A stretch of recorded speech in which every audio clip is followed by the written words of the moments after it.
Hello મિત્રો, સ્વાગત છે તમારું આપણી ચેનલ નિફ્ટી એનાલિસિસ બાય પીએસમાં. મિત્રો, આવતીકાલે છે સેન્સેક્સની વીકલી એક્સપાયરી, બરોબર છે, અને આપણે લઈને આવે છે સેન્સેક્સનું સ્પેશિયલી હીરો એનાલિસિસ. યા તો તમે થશો કાલે ઝીરો, યા તો પછી હીરો, બરોબર છે. એટલે ધ્યાનથી તમે જોજો, મારું લેવલ્સ કમ્પ્લીટ જોજો, પછી તમે ટ્રેડિંગ કરજો. અને તમે ટ્રેડિંગ કરો તો તમે તમારા એડવાઇઝરની સલાહ લઈને પછી જ કરજો, બરોબર છે મિત્રો. ચાલો જોઈએ આપણે.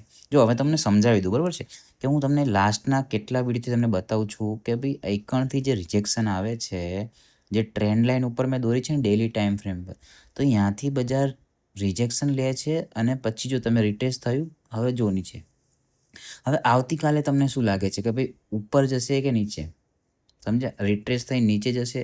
જો નીચે ગયું તો ફિર આ કન્ટિન્યુએશન પેટર્ન થઈ જશે, સેન્ડવિચ પેટર્ન. તો પછી જે આજનો લો છે એ તૂટ્યો, બરાબર છે. 76,500 મેઇન સપોર્ટમાં સપોર્ટ છે. મેઇન 76,550 આ મેઇન સ્ટ્રોંગ સપોર્ટ છે. જો આ તૂટ્યો તો પછી વેચાણ આવી શકે છે વધારે, બરાબર છે. હવે બીજી વસ્તુ તમને બતાવું, જો કે ભાઈ બીજી વસ્તુમાં કેવું છે, આમાં તમને કંઈ અત્યારે દેખાશે નહીં. જે લોકો ધ્યાનથી જોશે ને એમને જ ખબર પડશે. જો બીજી વસ્તુ બતાવું, આ જો નીચે આવ્યું, ઉપર, નીચે આવ્યું, ઉપર, હવે નીચે, બરાબર છે. હવે તમે સમજો કે જો આ inverted head and shoulder pattern બનાવી છે, બરાબર છે.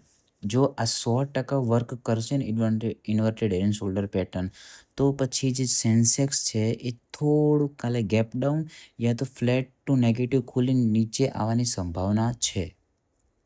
જે રાઈટ શોલ્ડર જે છે એ આપણો લેફ્ટ શોલ્ડર ગણીએ તો પછી 55,600 આજુબાજુ કાલે સેન્સેક્સ તમને જોવા મળે, બુલિશ કેન્ડલ તમને દેખાય તો તમે ખરીદી કરી શકો છો, બરાબર છે, ઉપરની બાજુ.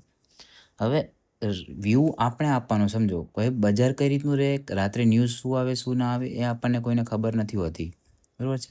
એટલે આપણે પ્રોપરલી ટ્રેડ એનાલિસિસ કરવાનું છે, બરાબર છે. તમે લેવલ્સ બધા લખી લેજો નોટ પેન લઈને, હું તમને કમ્પ્લીટ સમજાવી દઉં છું, બરાબર છે. જો હવે કાલે સેન્સેક્સ ફ્લેટ ટુ નેગેટિવ ખુલે થોડું, બરાબર છે. મેં જે ઝોન બતાવ્યું છે અહીંયા આગળ સમજો, ફ્લેટ ટુ નેગેટિવ ખુલે અને જો આ લેવલની નીચે નીકળે, બરાબર છે, 75,800, 76,800ની જો નીચે નીકળે તો પછી તમે સેલિંગ સાઈડ તમે પ્લાન કરી શકો છો. અને નીચેની સાઈડ 76,550 આજુબાજુ આવે તો ત્યાંથી મેં તમને જેમ કીધું કે જે શોલ્ડર છે, લેફ્ટ શોલ્ડર, ત્યાં કણથી ખરીદી આવી શકે છે. અને જે લેફ્ટ શોલ્ડર છે ત્યાંથી જો ખરીદી આવશે તો પછી ઉપરની બાજુ તમે જઈ શકો છો, બરાબર. અને પછીના વ્યૂમાં તમે જુઓ કે ભાઈ ગેપડાઉન ઓપનિંગ આપે છે તો ત્યાંથી પણ ખરીદી તમે આવી શકે છે.